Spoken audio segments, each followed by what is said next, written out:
Hey,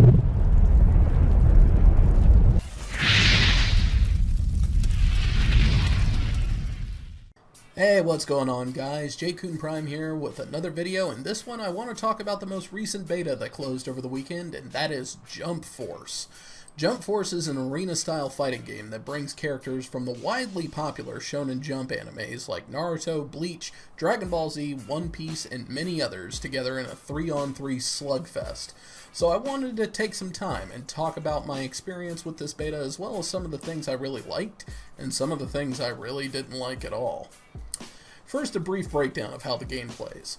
Like I mentioned before, you pick a team of 3 and battle against other teams. Controls are pretty simple. You have a light attack, heavy attack, a jump, a block/dodge, a super dash button, and a tag/assist button, and a special button that you hold down to do special attacks. Your team fights the opponent until their health bar is depleted in a best 2 out of 3 slugfest that is, to say the least, very wild to look at.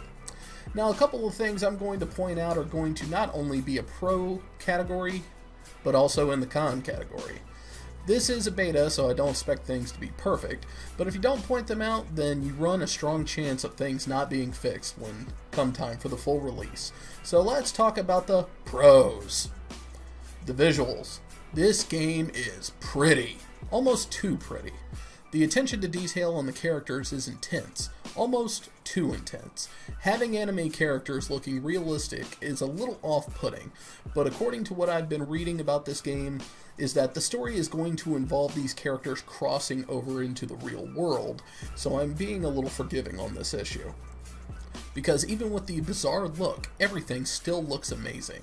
The stages are colorful and vibrant, the characters animate very well and don't look or feel clunky. Special moves really pop out and are very visually pleasing, and are crystal clear in letting you know you made contact with the move on the opponent.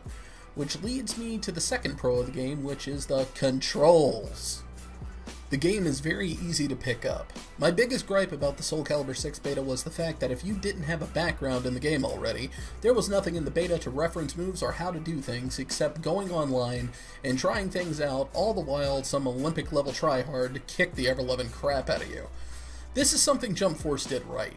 While there isn't a control list or a move list in the beta, it does give you the option to fight the computer instead of live people if you want to experiment with teams, or just learn which damn button you need to press in order to block the onslaught of attacks that are going to be coming your way the moment you go online.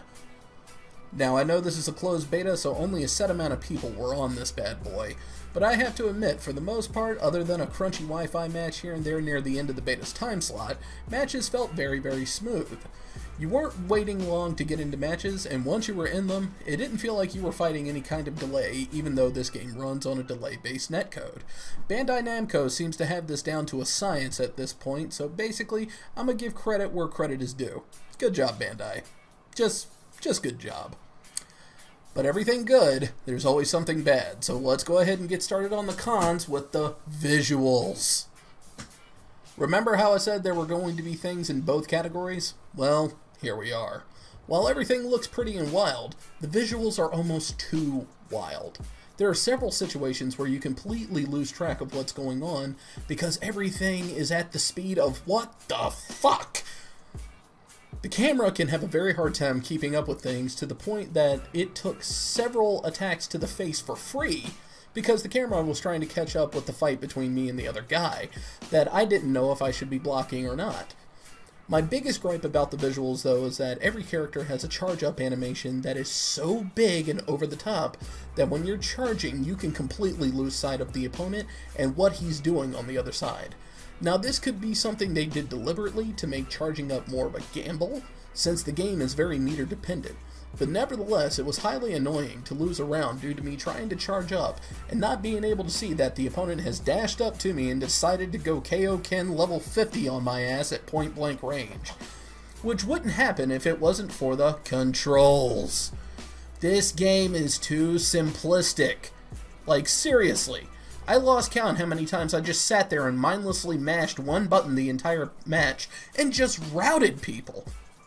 Now, I'm all for badass characters doing badass things in video games, but there should be some skill involved in stuff like this.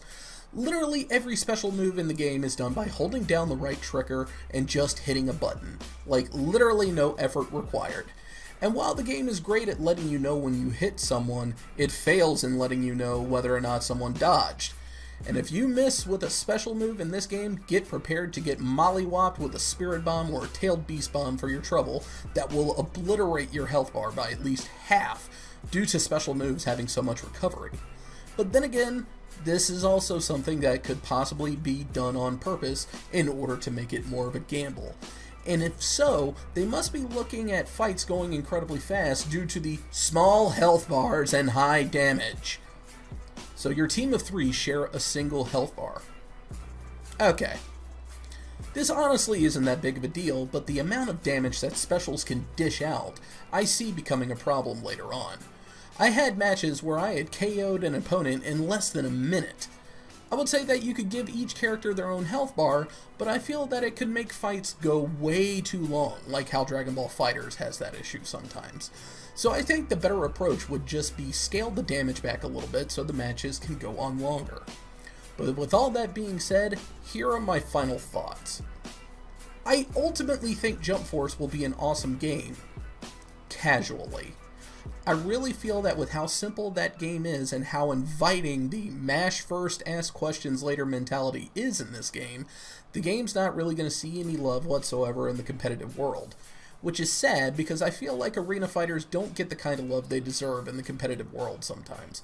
But ultimately, I feel casually is where this game is going to shine the best. Playing matches online, having the custom avatar that you can run around the lobby with and take online to fight with, I think this game is going to be more akin to games like Dragon Ball Xenoverse 2 or the Naruto Ultimate Ninja Storm series, where the game is built around having a engaging single-player story with some fun multiplayer aspects, but built more around being accurate to the character's abilities rather than keeping a balanced roster where everyone has a chance to be viable. I mean, hell, Dragon Ball Xenoverse 2 has been out for years and is still getting steady DLC released for it, so another game like that can't possibly be a bad thing. I was just hoping for something that would be more tournament viable, but hey, Bandai Namco already has that covered with Season 2 of Tekken 7 and Soul Calibur 6 being released in just a couple days. But that's all I got for right now.